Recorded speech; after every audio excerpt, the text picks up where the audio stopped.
पर्व, हमारे त्योहार संदेश यही देते हैं कि आप अपने अंदर की बुराई को भूल जाइए, अपने अंदर की बुराई को मिटाइए और अच्छाई के साथ फिर आगे बढ़िए। लेकिन मुझे शगुफ्ता वो जो एक भाई साहब बोल रहे थे उनका बड़ा क्यूट सा जवाब लगा कि मैं वीडियो बना रहा था। देखिए आज कल ना 2025 की होली हम लोग मना रहे हैं और 2025 की होली सोशल मीडिया वाली होली भी होती है। हर कोई तस्वीरें वीडियोस डालता है। अब भाई लठ मारा है तो वीडियो तो जाना चाहिए ना, लठ पढ़ने का जाना चाहिए वैसे है ना, तभी रील वायरल होगी, वायरल कंटेंट है ये।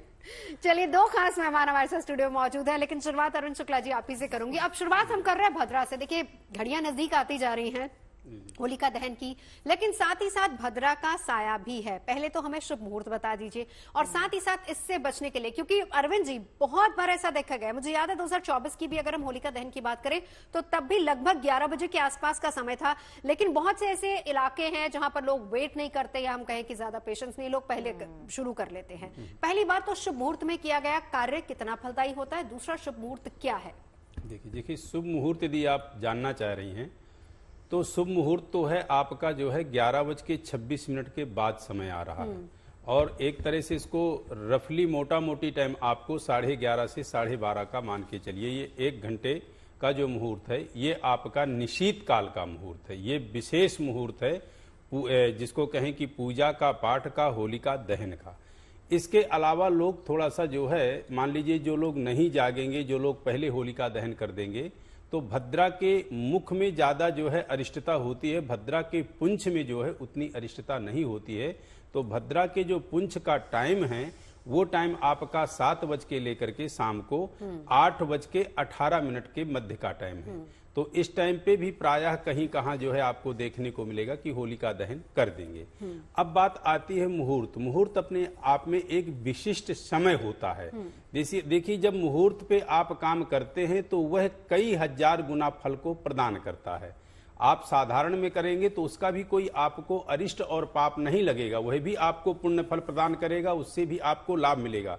लेकिन मुहूर्त अपने आप में एक विशेष आपको जो है जिस फल, जिस कामना से आप वह कार्य कर रहे हैं वह फल और वह चीज आपको उसी प्रकार प्राप्त होती है जिस प्रकार शास्त्रोक्त विधान में मुहूर्त के विषय में कहा गया है। तो भद्रा का ये टाइम है। अब भद्रा आज ही आपकी जो है, जैसे पूर्णिमा आपकी सुबह प्रातः शुरू हुई है तो 10:35 के बाद आपकी भद्रा भी शुरू हो गई है, जो आज रात्रि में 11:26 के बाद समाप्त हो जाएगी। पूर्णिमा आपकी कल तक है, यानी कल जो है 12:23 या कहीं कहाँ पंचांग में 12:30 बजे तक पूर्णिमा है। ठीक है, आचार्य राज मिश्रा जी भी हमारे साथ हैं। राज जी, कुछ लोग समझते नहीं है कि भद्रा का शाब्दिक अर्थ क्या होता है, उससे शुरुआत कीजिए समझाते हुए, क्योंकि मन में ना ये आता है कि भद्रा का मतलब हम डर जाते हैं कि भद्रा का साया है तो हमारे लिए नेगेटिविटी ही होगा और इसका असर जो है वो बुरा ही होगा।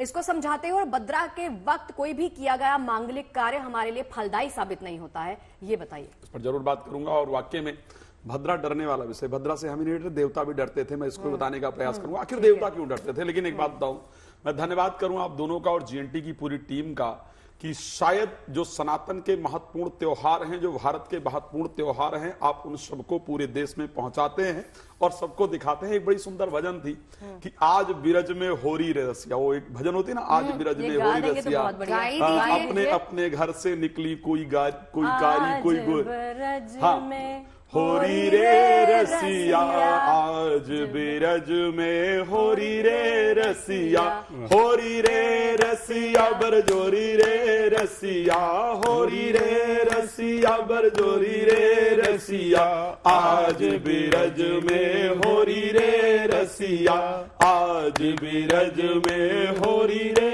रसिया। एक और बहुत सुंदर है, 2 लाइन आगे फिर चलते हैं। होरी खेले रघुबीरा अवधरा, होरी खेले रघुबीरा, होरी खेले रघुबीरा अवध में, होरी खेले रघुबीरा, के करे हाथे कनक पिचकारी, के हाथे कनक पिचकारी, के हाथे अबीरा अवध मां, होरी खेले रघुवीर। क्या बात है, तो क्या बात है। ये अगर खूबसूरती है कि अरविंद जी को भी गवा दिया हमने भजन। अरविंद जी भी इस अवतार में पहली बार दिखे हैं। अगला भजन तैयार कर लीजिए। जीएनटी है ही प्रसन्नता का चैनल, है ना।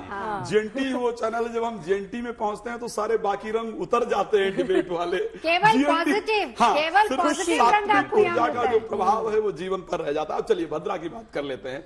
तो भद्रा वास्तविकता में सूर्य की पुत्री है, शनिदेव की बहन है। ओके, भद्रा की जो उत्पत्ति की गई थी ब्रह्मा जी के द्वारा, वो राक्षसों के वध के लिए स्पेशली की गई थी, लेकिन उनके स्वभाव में परिवर्तन आया और उन्होंने देवताओं को भी परेशान करना प्रारंभ कर दिया।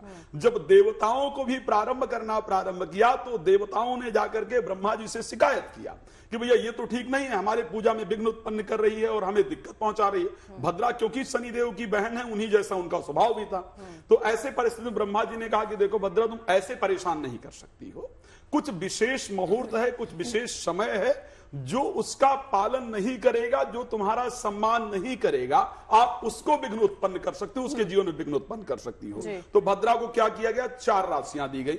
कर्क राशि, सिंह राशि में जब चंद्रमा हो, कुंभ या मीन राशि के अंतर्गत जब चंद्रमा हो तो भद्रा होती है। उसी के साथ वव, वालो, कौलो 3 कर्ण दिए गए। इन 3 कर्णों के अंतर्गत भद्रा होती है।